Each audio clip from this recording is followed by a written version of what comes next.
I will become the strong के episode 07 के साथ हाजिर हूं। तो लास्ट एपिसोड के एंड पे हमने देखा था हमारा फेंग हाओ जो था अपनी मास्टर की तारीफें कर रहा था, जबकि उसकी मास्टर उसे कहते हैं कि तुम यहाँ पर मेरी बेकार में तारीफें किए जा रहे हो क्योंकि मेरे पास ऐसी पिल्स नहीं है जो मैं तुम्हें दे सकूं। तुम्हारा फेंग हाओ से कहता है कि हाँ मास्टर, चलो इस बात को मान लेते हैं कि आपके पास पिल्स नहीं है जो आप मुझे दे सके, लेकिन आपके पास यहाँ पर लो लेवल की मार्शल आर्ट्स की टेक्निक्स तो है जिनकी मदद से आप यहाँ पर अपने लिए चाय बनाती हैं, उन सभी को जलाकर आप टी बनाती हैं। तो क्या आप उनमें से कुछ मुझे दे सकती है? वैसे भी आपके लिए तो वो बेकार ही है, क्या मैं उनको बेचकर अपने लिए जड़ी बूटियां ले सकता हूँ? मास्टर उसकी बात सुनने के बाद कहती है तुम तो वाकई में काफी ज्यादा होशियार निकले, तुम यहाँ पर मेरी लो लेवल की मार्शल आर्ट्स की टेक्निक्स को बेचकर उनके साथ मटेरियल्स खरीदना चाहते हो। फिर साथ ही उसे कहते हैं अच्छा ठीक है रख लो, वैसे भी तो ये बिल्कुल बेकार कचरा ही है जिनको मैं यहाँ पर ऐसे यूज करती रहती हूँ। साथ ही वो 3 स्पेशल टेक्निक्स को उसकी तरफ फेंक दिए, जिनमें से एक स्विर्लिंग सैंड पाम होती है, दूसरी अर्थक्वेक फिस्ट होती है और तीसरी क्लाउड स्टेप होती है। वो 3 मार्शल आर्ट्स की टेक्निक जो कि हाई लेवल की जान टेक्निक्स होती है वो उनको उसकी तरफ फेंक दी और कहती है ये लो जाओ इनको बेच लो। फेंग हाओ कहता है कि अगर ये हमारे सिटी में यहाँ पर रिलीज हो जाती है और सभी लोगों को पता चल जाता है कि यहाँ पर 3 और हाई ग्रेड की जान लेवल की येलो टेक्निक्स हैं, तो यहाँ पर बहुत ज्यादा कमोशन मचने वाली है, यानी बाकी की सभी फैमिली तो पागल हो जाएंगी। यहाँ से नेक्स्ट सीन जो होता है ऑक्शन हॉल का दिखाया जाता है। तो हमारा फेंग हाओ कहता है कि अब इन बुक्स को बेचने के लिए मुझे ऑक्शन में जाना होगा क्योंकि यहाँ पर सबसे बेस्ट जगह यही है जहाँ पर हम लोग अच्छे दाम के साथ इन बुक्स को बेच सकते हैं। फेंग हाओ अपने चेहरे के ऊपर एक मास्क पहनता है, वहाँ पर पहुंचाता और कहता है कि मेरे फादर भी पहले मुझे इस जगह के ऊपर लेकर आ चुके हैं, हम लोग यहाँ पर से ऑक्शन में चीजें खरीदने के लिए आते थे, लेकिन आज मैं पहली बार यहाँ पर चीजें बेचने के लिए आया हूँ।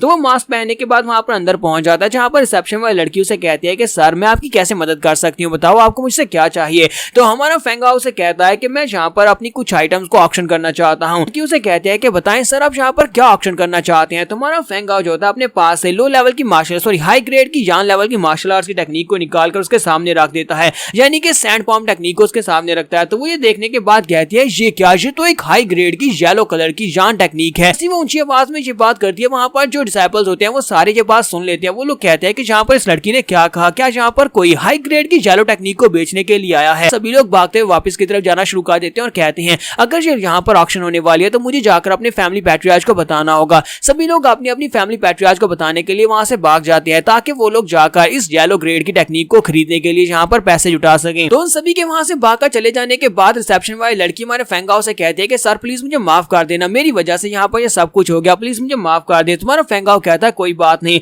तो वो लड़की उसे कहती है कि सर आपका बहुत बहुत शुक्रिया, मेरी इस बड़ी गलती को भी आपने माफ कर दिया। इसके साथ ही वो लड़की उसे कहती है सर मेरे साथ आए, मैं आपको साथ वाले रूम में बिठाती हूँ जहाँ पर हमारी फैक्शन के जो हमारी ऑक्शन के जो ऑनर है वो आपसे आकर मिलेंगे और उन्हीं के साथ ही आप डिटेल्स को शेयर कर सकते हैं। नेक्स्ट सीन जो होता है अंदर का दिखाया जाता है, जहाँ पर हमारा फेंग हाओ कुर्सी पर बैठा होता है, ऊपर से जो ऑनर होता है वो नीचे उतर कर आ रहा होता है। तो ऊपर से नीचे उतरते हुए आते उसे कहता है वेलकम ऑनर्ड गेस्ट, मैं यहाँ पर इस बात से बहुत ज्यादा खुश हूँ कि आप जैसा एक महान मास्टर यहाँ पर अपनी एक स्पेशल टेक्निक को बेचने के लिए आया है। वो उसे कहता है कि मेरा नाम ओजेंग पेंग है। साथ ही वो अंदर से सोच रहा है कि अगर ये बंदा यहाँ पर हाई ग्रेड की येलो जान टेक्निक को बेचने के लिए आया तो इसका मतलब यह कि ये कोई बहुत ही महान मास्टर हो सकता है। अगर ये एक महान मास्टर है तो इसका मतलब यह कि मुझे इसके साथ अच्छे ताल्लुकात बनाकर रखने चाहिए। तो इसी के साथ ही उसके सामने आकर बैठ जाता है और उसे कहता है कि गुड सर, क्या वाकई में यहाँ पर इस टेक्निक को बेचना चाहते हैं? तो हमारा फेंग हाओ से कहता है कि हाँ मैं इस टेक्निक को बेचना चाहता हूँ। तो उसे कहता है कि सर आपको बिल्कुल परेशान होने की जरूरत नहीं है, हमारी जो ऑक्शन यानी ये जी ऑक्शन है ये यहाँ की सबसे बेस्ट ऑक्शन हॉल है और आपको यहाँ पर इसकी सबसे बेस्ट प्राइस मिलने वाली है। यहाँ पर आप कितनी प्राइस को सेटअप करना चाहते हैं, जितनी भी आप बताएंगे मैं उतनी के साथ स्टार्ट करूंगा और इसके अलावा 3 दिन तक यहाँ पर इसको एडवर्टाइज किया जाएगा ताकि दूर दूर से लोग यहाँ पर इसकी बिडिंग के लिए आए, इससे आपको ज्यादा पैसे मिलेंगे। तुम्हारा फेंग हाओ से कहता है कि तुमने बिल्कुल ठीक कहा, तुम 3 दिन तक इसका एडवर्टाइजमेंट कर सकते हो, लेकिन मुझे पैसों की जरूरत नहीं है। ये बात सुनने के बाद वो काफी ज्यादा हैरान होता है। ओजेंग पेंग कहता है कि अगर इसे पैसों की जरूरत नहीं है तो फिर यहाँ पर इस चीज को बेचने के लिए क्यों आया होगा, इसको यहाँ पर से ऐसी क्या चीज चाहिए जो कि पैसों के बराबरी की हो सकती है। तो वो उसे कहता है कि सर क्या आप मुझे बताएंगे कि आपको यहाँ पर हमसे पैसों के बदले में क्या चाहिए, हम आपके लिए यहाँ पर इस चीज को बेचेंगे और बदले में आपको वो चीज देंगे जो आपको चाहिए होगी। हमारा फेंग हाओ से कहता है कि मुझे जड़ी बूटियां चाहिए, क्या तुम मेरे लिए जड़ी बूटियों को अरेंज करवा सकते हो। तो जब वो ये बात करता है तो इसी के बात सुनने के बाद ही पेंग वहां पर सोचना शुरू कर देता है कि इसे जड़ी बूटियां चाहिए, ऐसे पैसे नहीं चाहिए। तो इसका मतलब यह है कि ये कैल्केमिस्ट हो सकता है। अगर ये कैल्केमिस्ट है तो इसका मतलब यह है कि इसके पास कोई फार्माकोफिया होगा, और अगर इसके पास फार्माकोफिया है तो इसका मतलब यह है कि हाई ग्रेड की पिल्स बना सकता है। इसी वजह से जो हाई ग्रेड की यहाँ पर एक बुक बेचने के लिए आया है। ओजेंग पेंग जो होते हैं वो जल्दी से अपनी कुर्सी से उठते हैं, उसके सामने अपना सर झुका देते हैं और कहते हैं कि एक्सट्रीम फार्मासिस्ट प्लीज मुझे माफ करना, मैं यहाँ पर आपको पहचान नहीं पाया, मुझे पहले पता था कि आप एक महान एल्केमिस्ट हैं, तो मैं पहले से आपके सामने अपना सर झुका देता और जो चीज आपको चाहिए प्लीज मुझसे कहिए, मैं आपके लिए वो अरेंज करवा देता हूँ। तो हमारा फेंग उसे कहता है कि प्लीज मेरे दोस्त उठकर खड़े हो जाओ, तुम्हें यहाँ पर मेरे सामने सर झुकाने की जरूरत नहीं है, मैं यहाँ पर तुम्हारे साथ बिजनेस करने करने के लिए आया हूँ और मुझे लगता है कि अगर मेरी तुम्हारे साथ अच्छी बनी तो हम लोग आगे भी यहाँ पर इसी तरह का बिजनेस जरूर करेंगे। साथ ही फेंग हाउ सोच रहा होता है क्योंकि ये एक बिजनेसमैन है तो मुझे इसके साथ बिजनेस की भाषा में बात करनी होगी, मुझे यहाँ पर सोच समझकर बोलना होगा क्योंकि इस बंदे ने यहाँ पर मेरी कुछ ही बातों से अंदाजा लगा लिया कि मैं एक बहुत अच्छा फार्मासिस्ट हूँ। मास्टर ओशैंग इसी के साथ एक नौकर को इशारा करते हैं और कहता है कि जल्दी से हमारे पास जितनी भी मेडिसिन जड़ी बूटियों की लेजर पड़ी हुई है वो सारी उठाकर ले आओ। हम वो सारी की सारी मेडिसिन यहाँ पर मास्टर को फ्री में देने वाले हैं और इसी के साथ ही वो एक बुक लेकर आते हैं, उस बुक को हमारे बैंक के सामने करते हैं और कहते हैं कि ये ले मास्टर, हमारी इस वक्त इस ऑक्शन हॉल में जितनी जड़ी बूटियां हैं वो सारी की सारी इस बुक के अंदर लिस्ट बनी हुई है। आप ये सारी जड़ी बूटियां देख सकते हैं। अगर आपको इसके अलावा कुछ चाहिए होगी तो मैं पूरी कोशिश करूंगा कि आपको इसके अलावा भी वो दी जा सके। तो हमारा फेंग हाउ से कहता है कि चलो ये तो बहुत अच्छी बात है, तो फिर ठीक है मैं इन मेडिसिन को चेक कर लेता हूँ, जड़ी बूटियों को चेक कर लेता हूँ। फिर साथ ही वो बुक उसे दे देता है और कहता है कि अच्छा फिर ठीक है इस बुक को तुम ही संभालो। जबकि मास्टर ओशैंग काफी ज्यादा हैरान होता है और कहता है क्या ये वाकई में एक हाई ग्रेड की बुक यहाँ पर इतनी आसानी से मुझे दे देगा सिर्फ और सिर्फ कुछ मेडिसिन जड़ी बूटियों के बदले में। दूसरी तरफ हमारा फेंग हाउ होता है उस बुक को ओपन करता है और उसके अंदर जड़ी बूटियों के नाम पढ़ता है। जब वो जड़ी बूटियों को देखता है तो वो सारी की सारी लो लेवल की जड़ी बूटियां होती हैं। तो वो कहता है कि मेरी फार्माकोफिया के मुताबिक यहाँ पर सारी की सारी हाई ग्रेड की मार्शल आर्ट्स और हाई ग्रेड की जड़ी बूटियां लिखी हुई हैं, लेकिन यहाँ पर तो सारी लो लेवल की हैं,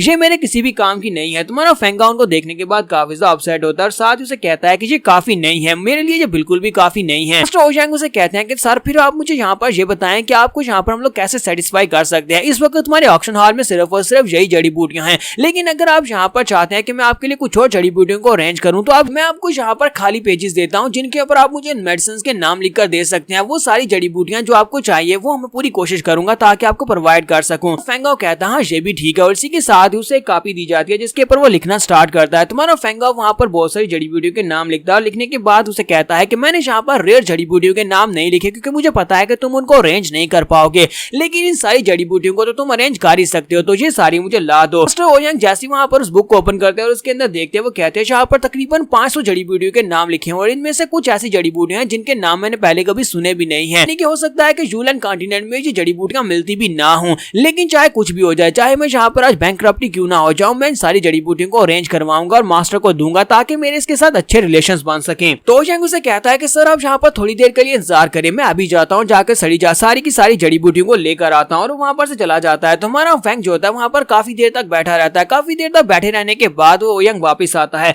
ओशैंग वापस आने के बाद से कहता है कि माय लॉर्ड जो कि आपने कहा था वो सारी की सारी जड़ी बूटियां यहाँ पर रेडी हैं, कुछ जड़ी बूटियों को छोड़कर बाकी की सारी रेडी हो चुकी हैं और साथ ही वो उसे एक स्पेशल रिंग भी देता है और कहता है कि ये एक स्टोरेज रिंग है, इस स्टोरेज रिंग के अंदर सारी की सारी जड़ी बूटियां हमने स्टोर कर दिया है, ये हमारा आपस में ग्रीटिंग गिफ्ट होने वाला है, यानी कि इसके पैसे आपको बिल्कुल भी चार्ज नहीं किए जाएंगे, ये स्पेशल रिंग भी बिल्कुल आपको फ्री में मिलेगी। तुम्हारा फेंग हाउ के पास से वो रिंग ले लेता है और कहता है कि जरा देखो तो सही ये बंदा कितना ज्यादा महान बनने की कोशिश कर रहा है, ये यहाँ पर मुझे स्पेशल रिंग भी फ्री में दे रहा है जो कि खुद ही यहाँ पर 10,000 गोल्ड कॉइंस की है, लेकिन मुझे लगता है कि यहाँ पर अपने फायदे के बारे में सोच रहा है क्योंकि ये एक बिजनेसमैन है। तो चलो कोई बात नहीं, से भी यहाँ पर मुझसे काफी ज्यादा फायदा होने वाला है। साल के लिए मेरे लिए जड़ी बूटियां काफी रहेंगी कुछ दिनों की प्रैक्टिस के लिए। हम लोग अपनी एपिसोड 07 का एंड करेंगे। नेक्स्ट एपिसोड में देखेंगे कि हमारा फेंग हाउ यहाँ पर इन सारी जड़ी बूटियों का क्या करने वाला है। तो एपिसोड की एक्सप्लेनेशन अच्छी लगी हो तो कमेंट करके जरूर बताइएगा। चैनल को सब्सक्राइब कर दे, वीडियो को लाइक और शेयर कर दे। शुक्रिया।